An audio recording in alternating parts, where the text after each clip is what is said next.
Peut-être que le fait d'avoir 10 ans et uniquement 3 viewers réguliers finit par me faire complètement dérailler, je ne sais pas.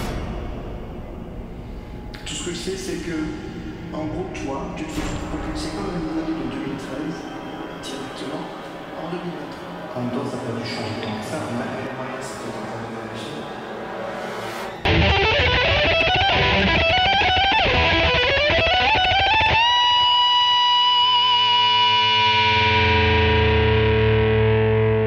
Bonjour mes très chers tous, c'est Pierre Thomas Calloway sur vos écrans, on est en 2023 et devant l'ordi c'était il y a 10 ans. Purée, 10 ans.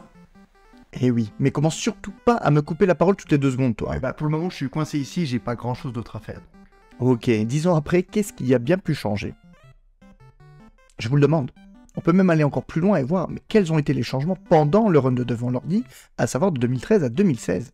Et si une date peut encore résonner aujourd'hui, c'est bien le 18 septembre 2014 et l'arrivée en France de Netflix. Et oui, aussi bizarre que cela puisse paraître, il y a 10 ans, pas de soirée Netflix, Prime Video, Disney+, Apple TV+, Paramount TV, Molotov et consorts. 8 ans et demi après, pour ma part en tout cas, rares sont les fois où je regarde encore la vraie télé.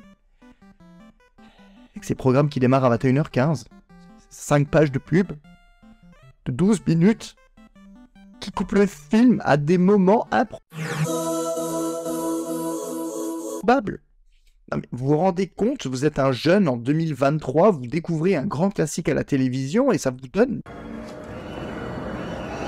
Il a dit que vous l'avez tué. Non, je suis. D'un point de vue ordi pur et dur, le 30 novembre 2015, Adobe a annoncé la mort de Flash. À lui. Même si on peut déjà le considérer comme mort aussi celui-là. Mais je parle bien de celui qui fut le roi des années 2000, avec tous ces sites de jeux faciles d'accès et même les séries d'animation qui étaient directement produites sur ce format.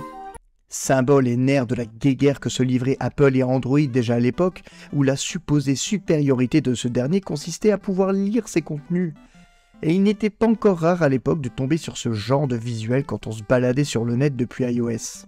Bref, les androphanes chiaient sur les Apple addicts pour ce manquement, dernier mouton en date d'une secte qui suivait aveuglément leur gourou déjà décédé à l'époque. Jusqu'à ce qu'Adobe elle-même, entre consommation d'énergie et de ressources excessives difficilement gérables par les processeurs mobiles, les multiples trous de sécurité à boucher ad nauseam, ne se décide à prononcer la sentence de mort, qui ne sera définitivement actée qu'en 2020. RIP ma jeunesse sur Internet. C'était pas plutôt Replayer, ta jeunesse sur internet finalement? Tu sais, quand t'étais devant ton ordinateur et que tu cherchais des vidéos de... Passons en janvier 2016, quand Facebook s'est enfin décidé à diversifier ses réactions aux différents posts possibles.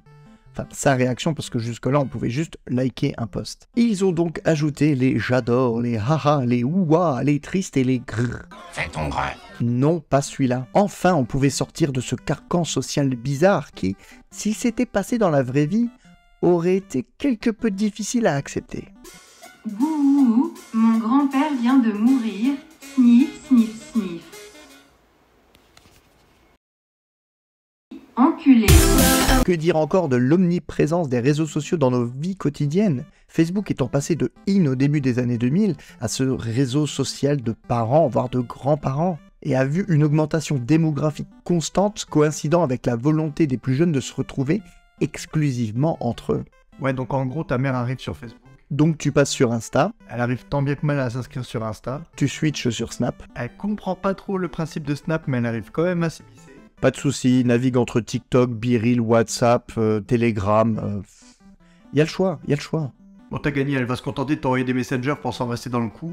Ou elle va re-switcher sur les SMS, mais quand elle aura enfin réussi à retrouver l'icône de l'application. Et oui, car le milieu des années 2010 nous a également complètement bouleversés dans notre quotidien, amorçant un changement assez important dans nos interfaces utilisateurs. Je crois que tu nous as tous paumés, là. Ce que je veux dire pour simplifier, c'est qu'on est passé du skeuomorphisme, Toujours aussi paumés. alors des interfaces prévues pour ressembler à des objets du quotidien, avec de belles ombres, des effets 3D à gogo, des textures, jusqu'à la méga épuration tout aplatie des iOS 7 et suivants. Et même si les interfaces reprennent un peu de profondeur et de texture avec le temps, on ne peut nier que ce tournant majeur a eu comme effet un méga coup de vieux sur nos appareils en un temps record. Et alors, quand ce bon vieux mois de janvier 2013, je joue sur ma PS3, je rédige mes textes sur mon iPad 3 Retina et je filme avec mon tout nouvel iPhone 5. Eh bien, force est de constater que je joue sur ma PS5, que je rédige mes textes sur mon iPad Pro et que je filme avec mon iPhone 14 Pro. Après, c'est vrai qu'en mettant côte à côte les appareils, on pourrait dire qu'en finalité, ça n'a pas changé tant que ça. Et YouTube alors? Bon bah, moi je me lance tout juste, mais je veux dire, en 2023, on en est où au niveau des tendances? Ils font quoi de beau les YouTubeurs?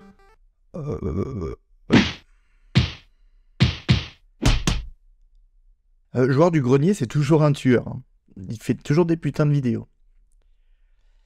Ah, et Le Visiteur du Futur est sorti au cinéma aussi. D'une manière générale, on pourrait penser que le YouTube des années 2010 est mort et enterré. On n'aurait pas si tort que ça.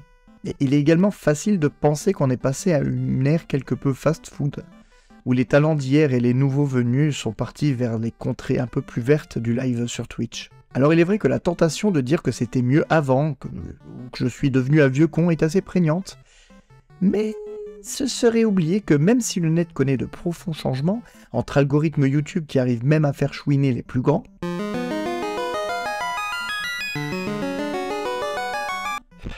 sérieusement. Ah merde, donc entre un algo YouTube, rachat Twitter, Twitch Bathtub, Stories, Facebook ou même YouTube putaclic au possible, let's play paresseux, il est vrai qu'il est difficile de sortir du lot, voire même de s'empêcher de penser qu'une certaine innocence d'internet n'est pas révolue. Putain, tu m'as pété le moral. L'innocence est perdue, certes, mais en se débrouillant un peu en contrepartie, on a peut-être gagné une certaine liberté. T'as aucune imagination, mais t'aimes faire des chorés de merde et faire des vues, enfin sur TikTok.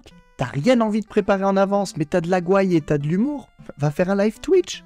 Et pour YouTube, tu seras peut-être noyé sous les millions d'autres propositions. Si tu restes pas figé sur le résultat, tu pourras quand même te permettre de faire ce que tu as envie de faire.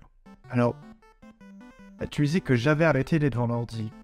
Mais là, ce que je vois, t'es en train de continuer, là, donc. Ouais. C'est quoi la suite? Qu'est-ce qui va se passer? L'aventure, mon ami. La grande aventure inconnue. Enfin, tu vas aller déjà finir ton épisode et tu vas enchaîner par la suite, hein. Et toi? Moi? Surprise.